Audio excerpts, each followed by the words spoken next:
important thing is that when we talk about randomness, especially paralyzing the human mind, in the book I read about Spotify and I want you to talk about playlists. That. I love that. Talk about that.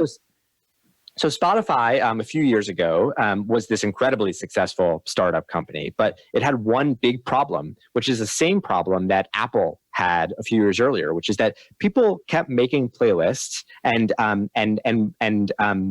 random playlists and they wanted to shuffle. They wanted to shuffle their playlist, and they kept complaining to Spotify that something was wrong with their shuffle button. It wasn't shuffling their music. Their music wasn't random. And what Spotify had to think about, which is what Apple and Steve Jobs had to think about a couple of years earlier, was that pure randomness is hard for us to wrap our minds around, and it's not the way that we want to listen to music. Pure randomness means that sometimes you hear the same song twice in a row, or you hear the same artist twice in a row, and that's not Spotify or Apple trying to curry favor with those record labels or doing something nefarious, which is what users were accusing these companies of. It's just the way that randomness works. And so both of these companies had to actually tweak their algorithms and change the code to give us music the way that we want to listen to music. So essentially what they did was they take a playlist and they evenly disperse artists over the course of that playlist so that you won't hear the same artist twice in a row. You won't hear the same song twice in a row. And so what they essentially did was